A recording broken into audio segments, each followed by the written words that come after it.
Come to the microphone. Come to the microphone.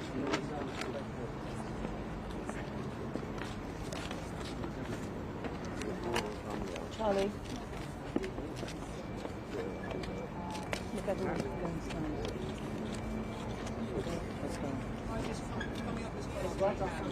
Can you hear? Yeah, it will be James. James is behind Sorry me. to push him. No, I'm not trying at to all. get you Come to- here. Yeah. Okay. You ready? We're all going to make a statement and then that's it today. True justice has not been served today. We as a devastated family have been let down by multiple agency failings and ineffectiveness. The CPS did not consult with us, as has been reported. Instead, we have been rushed, hastened and railroaded.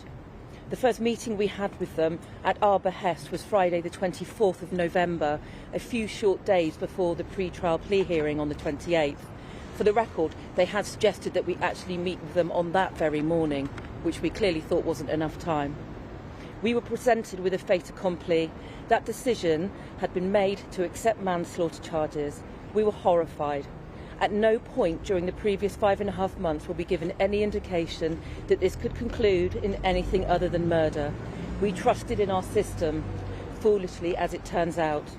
We do not dispute that the murderer is mentally unwell and has been for a number of years. However, the premeditated planning, the collection of lethal weapons, hiding in the shadows and the brutality of the attacks are of an individual who knew exactly what he was doing. He knew entirely that it was wrong, but he did it anyway. This has been a trial by doctors. Why was there no mental health assessment during his time in custody? Why was it the first time he had any assessment in mid-July for the defence report only? Why did he not begin to receive treatment till mid-September? And why did he remain in prison until the 1st of November?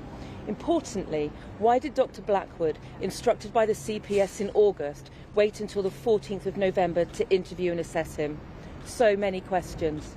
To Nottingham Police, we additionally have grave concerns regarding aspects of this investigation. Why were we repeatedly told through the summer that the offender was a sofa surfer and had no real abode? Not true, he did.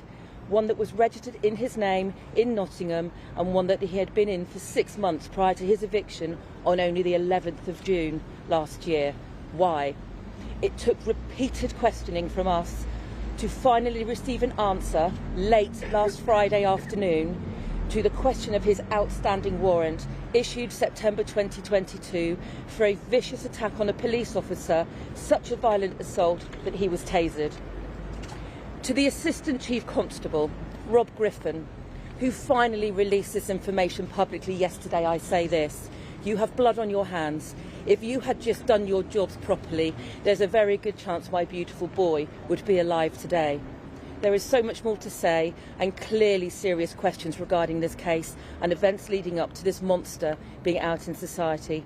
But for today, our darling son, his dear friend Grace, and a wonderfully kind grandfather Ian have been stolen from us forever and let down by the very system that should have been protecting them.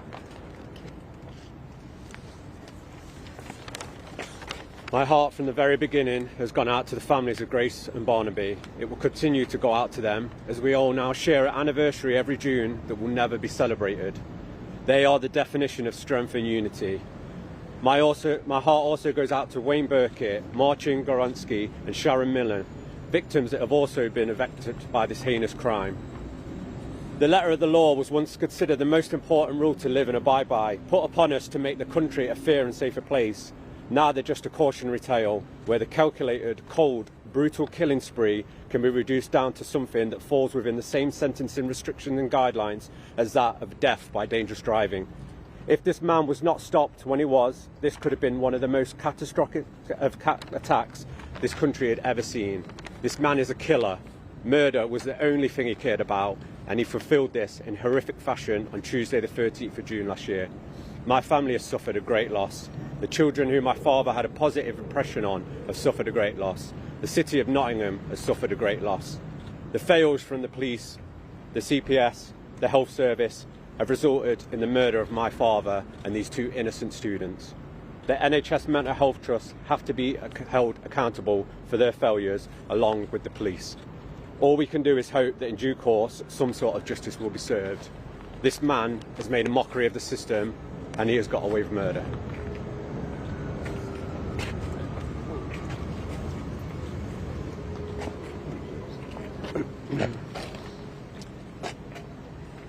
We will never come to terms with the loss of our beloved daughter Grace and how she lost her life, her heroic actions.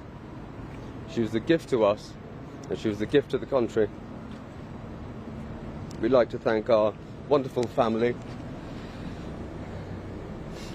from London and Ireland and all of our friends for their continued love and support.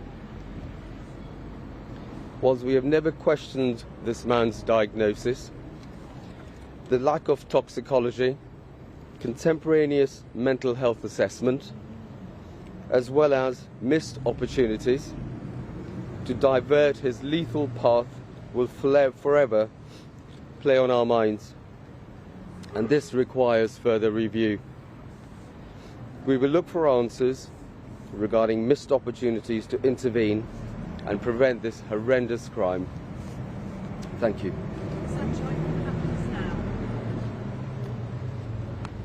I think we all regroup. We've been through absolute hell for the last few days, and exactly as Emma said, we regroup and we find a path going forwards. Were you told you couldn't insist on a prosecution for murder? You were told that wasn't possible?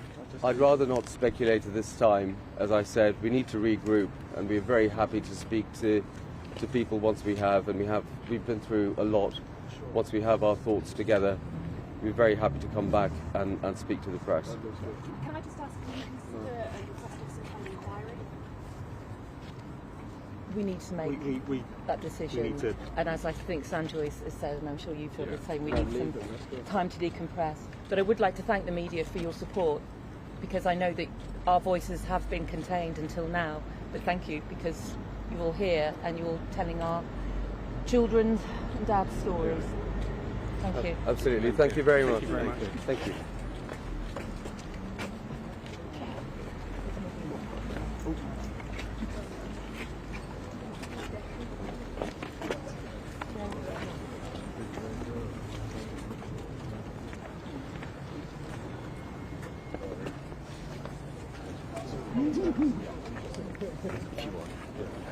Emma's got my numbers. Okay.